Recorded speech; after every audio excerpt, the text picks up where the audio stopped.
Okay, guys, we're going to open the eggs. Let's get some water, guys. Okay.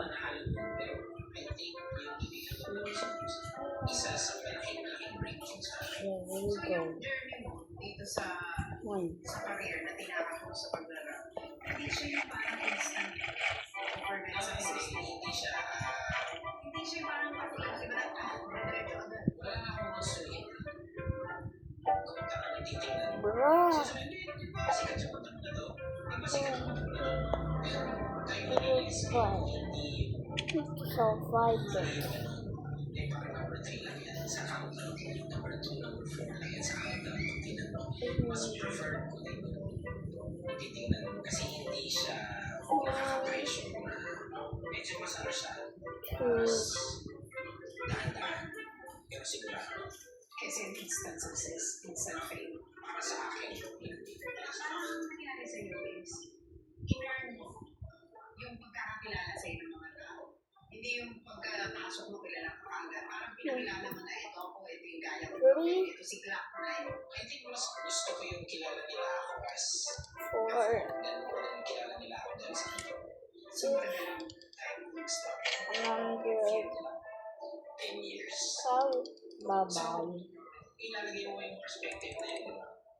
Pwede ka bang makita na sa akin parang hindi ko kasi ano yung pinaka-nagmarka sa'yo na pangyayari sa buhay mo dito sa pag-pursue mo sa career sa big time kasi minsan may marinig ka na nakikinig ng music mo nag-guess ako sa isang show may parang sir sabi niya sa akin lakay sabi niya idol thank you sabi niya sabi niya thank you ako kasi ano ko si Rene and sabi niya naiintindihan ko na ngayon dahil sa akin hindi niya nakakain na more than anything na pwede ko request nakatulong sa buhay ng isang tao na bring mo one way or another so may sari-sari store kami tawagin na aris-aris ang tumawa mo sa pinahali so There we go. Open our eggs.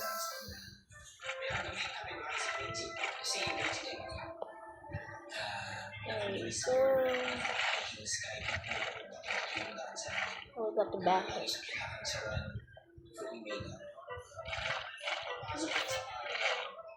Not a single butterfly.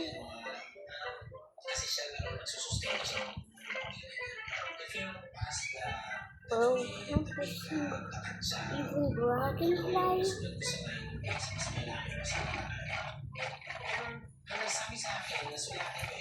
Bro.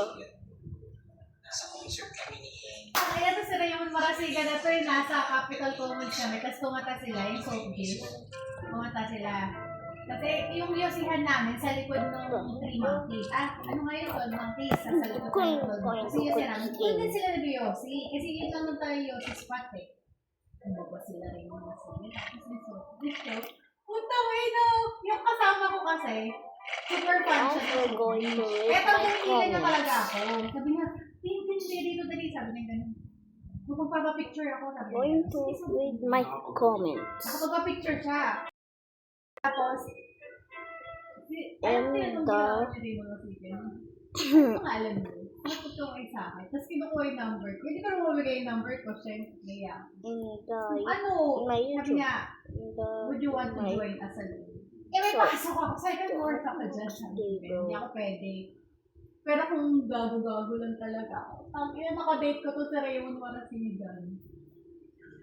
Naaya ako sa loob. Tapos hanggang pangalawang break namin, nandun siya, nakikita ko siya. Kasi nga, hindi naman siya talaga yung main ng soap dish, pero nandun sila, parang yung grupo nila nandoon ng time na yun. Kasi halos puro mga sikat na nandun eh. Oh my God, he wants something, bro. Yung pangalawang break, sabi niya, are you sure you don't want to join us? Sure, So, bro. binibigyan ako ng beer. Yun, ininom ko yung nung kinuha ko yung bote. Like, bagong bukas naman. So, doon lang kami sa kayo siya, tapos ito kwentuhan lang. Alam mo, parang normal na lalaki lang.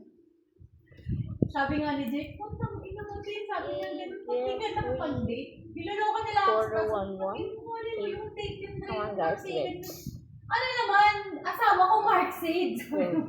Gago. Kung hindi nakadate ko tong si Raymond Marasigan. Jelly. Kasi ang forma ko noon, parang, ano lang, simple lang. Tapos, yun yung time na payat ako. Tapos talaga nag-aayos ako. Yeah. Kasi no, lahat sila nagkakagulo. Tapos ako chill lang. Sa tabi ko, baga parang hindi ako yung parang super fan nila. Jeffy. Jeffy. Kaya lang dami bukbuk sa mukha. And 4118. 4118. Biyahe pa uwi, nagawa ko na yung chorus part. 4118. That night, nasi Ebe dapat yun. Oh, you're Mason. Ito si evidence sila. Nakikita ko din doon. Everything falls into place. Yo. Hey bro. Thank you request. May door charge kasi dito eh. Lalo pag mga sikat. Thank you. Door charge eh. Depende. Parang pinakamahal nila. Nung time na yun, 3,000. Kasi ang kumanta nun, December basta sikat yung tatlo yung kumanta doon. What? Yo, the capybara connections. That's my friend, bro. Capybara. Dude, connection. Steal from him. I'm very thankful lalo na sa kanila na in-embrace nila yun. Ako po ay hamak na tagasunod. Saka nagawa ko yan sa I know you, bro. Oh yeah, I know you. You're the one. kanyang concert sa mga arena, tinugtugan pa ng orchestra ni Sir Ryan Kaya. Kahit may kinakilabutan ako. Ano pinakamasayang part na The hell, bro? Why is my cousin trying so much? Bro. isa na reward na pwede Pinsan ni Jack yung asawa niya. I sent your request, Jeffrey, bro. Hey, Jeffrey. So, okay, guys, I'm gonna end it here now. Bye Kaya bye. nakikita ni